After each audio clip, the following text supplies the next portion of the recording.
Hello everyone. Today I will recap the movie Guy Ritchie's The Covenant. The movie is based on a true story about two American soldiers who fought bravely against a group of Taliban insurgents.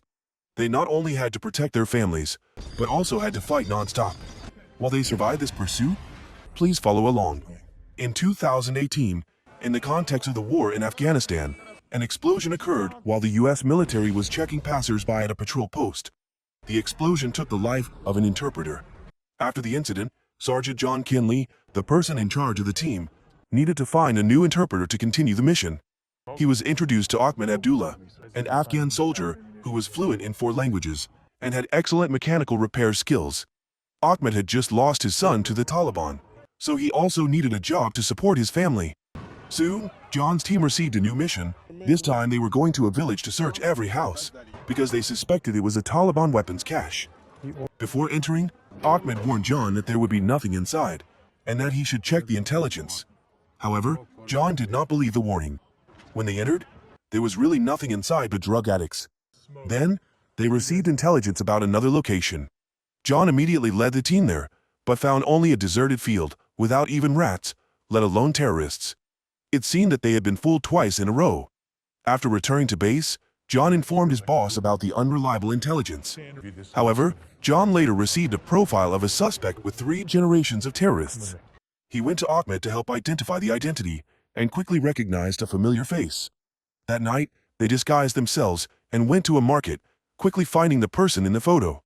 John asked him to provide information about the terrorist activities, but the young man was very adamant, threatening to kill everyone and asserting that they would not get any information from him. After a while of negotiating, they realized that he was in fact extorting money, and John threw him a sum. Finally, he pointed out the Taliban's hideout and their dynamite-making warehouse. The next morning, they immediately went to the land that the man had directed. However, during the trip, Ahmed felt something was wrong, so he advised John to stop and check. Ahmed warned that this could be a trap, and the enemy might be ambushing ahead. Although John did not completely believe Ahmed's hunch, he did not want to put his teammates' lives in danger, so he decided to stop the car to check. The 2 teammates decided to climb the mountain to check the situation. After looking through binoculars, they reported seeing nothing unusual. However, a drone spotted a bomb crater 8 kilometers away, which seemed to be a trap waiting for them. Ahmed then quickly caught a spy in the army. John was forced to take everyone back to discuss the plan again. The next day, the team continued their journey to the second destination, an old mine 120 kilometers away from the base, equivalent to about a 3-hour drive. When they arrived, they questioned the leader there, but he insisted that there were no explosives and no Taliban people there. However, Ahmed did not believe him and informed John. They suspected that there was something unusual about the mine. John immediately directed everyone to control all the workers and split up to check inside. There, they discovered a bomb-making warehouse and immediately informed John. In addition, through binoculars, John saw a few terrorists hiding inside, so he immediately called headquarters to request support more. Meanwhile, John and his team launched a surprise attack on the terrorist group, easily defeating them. He planted a bomb in the terrorist factory, but just as they were about to leave, another group of Taliban appeared and ambushed, killing a team member named Eddie on the spot. The Taliban group was as numerous as ants. They appeared on the hills and kept shooting. John's platoon immediately responded, leading to an extremely fierce firefight. However, the enemy army was too numerous, combined with the fact that they were well prepared and equipped. So even though John's team tried to fight back, they couldn't. In the end, they had no choice but to shoot back and run to the car. However, the Taliban continued to attack with bombs, causing more deaths. In the end, only 2 people, John and Ahmed, got into the car and escaped. Meanwhile, the explosives factory also exploded shortly afterwards.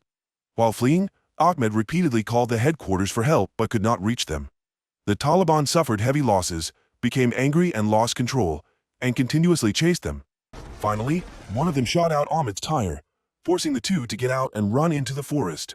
The pursuers immediately appeared and split up to chase them through the forest. The Taliban commander ordered his subordinates to kill John and Ahmed. Meanwhile, reinforcements arrived, but there was no one else but the dead bodies of his comrades and terrorists. John and Ahmed kept go until they stopped to rest on a rock in the afternoon. John was in great shock at this great loss. In less than an hour, he had lost most of his close comrades, and as a commander, this was hard to accept. Ahmed understood John's feelings, but did not know how to comfort him. Very quickly, the Taliban terrorists chased them, forcing John and Ahmed to run deep into the forest. They did not dare to go out on the main road, because they knew that the terrorists were also hunting them there. While on the run, Ahmed dropped his gun while sliding down the slope. John saw this and gave Ahmed his pistol. The two saw a few Taliban soldiers below the valley and quickly shot them. However, at the same time, a large number of terrorists gathered around them. The two were very careful not to make any noise. While running away, they even captured a terrorist, deciding to deal with him immediately. But when they passed through an area, they encountered two Taliban scouting. They pointed their guns at John. However, John and Ahmed quickly shot them down before they could act. But on the contrary, this gunshot attracted the attention of other terrorists, and John and Ahmed's location was immediately revealed. Luckily, they found the cave and quickly hid inside until the Taliban left. The sky was getting dark. John and Ahmed continued their journey on foot back to the headquarters, but their food and water were running out. After wandering for a while, they discovered an abandoned house and decided to stay overnight here to regain their strength for the escape tomorrow. However, the Taliban used binoculars and located abandoned house. The next morning, when they woke up, they sensed danger approaching. As John went to check his surroundings, he was suddenly ambushed and shot in the left arm. He had to hide and try to return fire, but with one hand, he couldn't do anything effectively. One terrorist rushed in and knocked him unconscious with the butt of his gun. They started dragging him into the car. They wanted to make his life miserable from then on. As they were about to leave, Ahmed suddenly appeared as a savior, shooting down the entire group of terrorists and saving John's life. If it weren't for Ahmed, John probably wouldn't have survived. Ahmed helped John disinfect his wound, then changed into local clothes and built a wooden cart to pull John back to the base.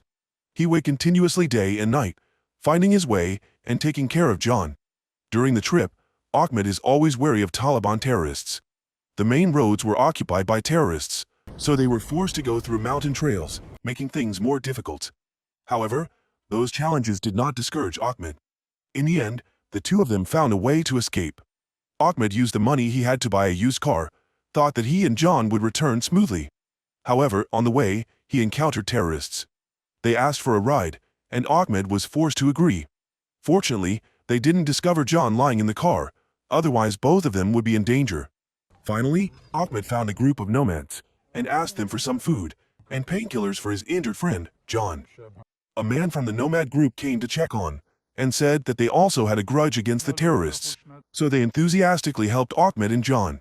They give Ahmed with some opium to relieve the pain and help him transfer John to an ox cart to continue the journey through the mountainous roads.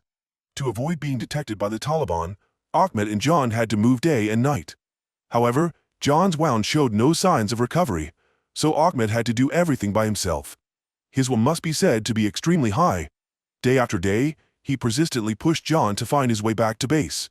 There were times when his body was exhausted, and the pain was so great that he could not motion.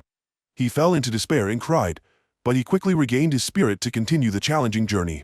When he was almost exhausted, he saw a roadside stall and stopped to buy water for John.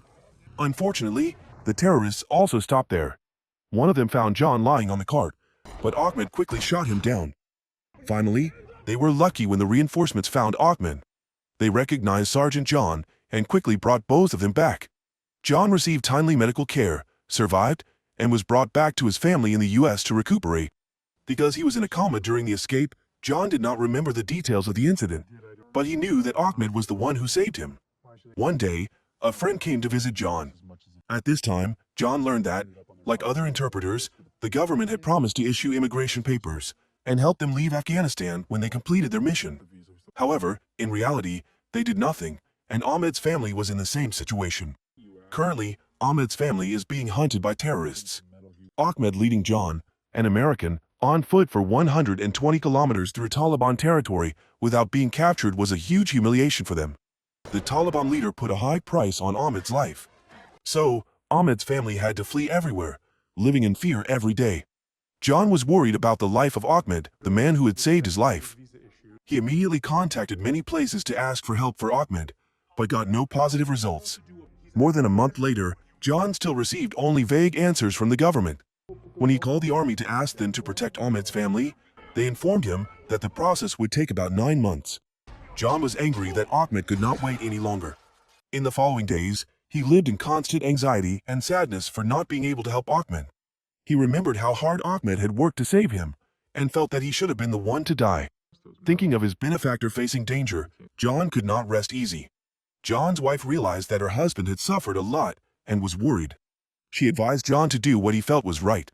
She and the children would always wait for him to return. With the support and understanding of his family, John decided to spend all his assets to save Ahmed. Through a friend, he found a mercenary organization that could help solve this problem. First, he went to see Lieutenant Colonel Vokes to ask for help with the visa procedures for Ahmed's family. With the debt of gratitude that John saved his life in the past, Vokes could not refuse this request. John contacted a private soldier group to ask for help in rescuing Ahmed, but they were busy with another important mission. They could only tell John to go first to find Ahmed's location, then notify them. At that time, they would send a rescue team to bring both of them back.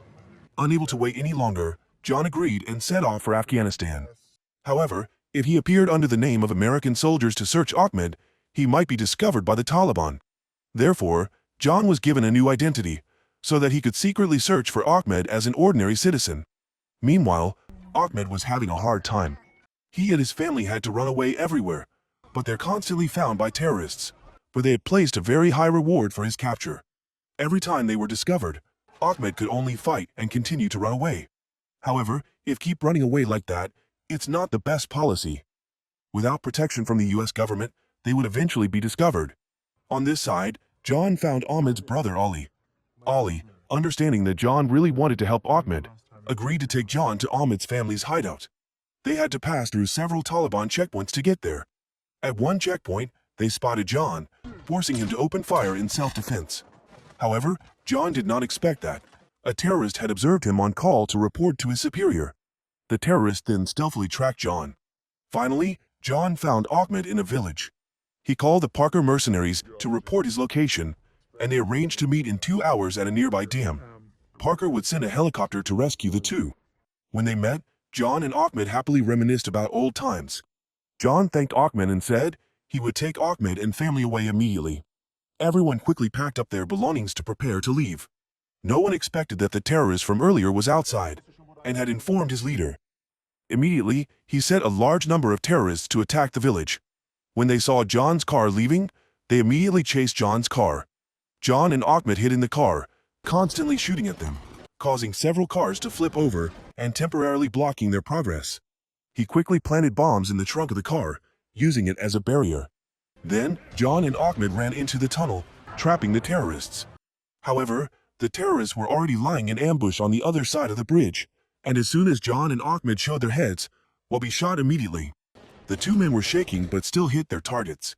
Even though they tried their best, they could not destroy them all. As long as they crossed the dam, they would reach a safe point.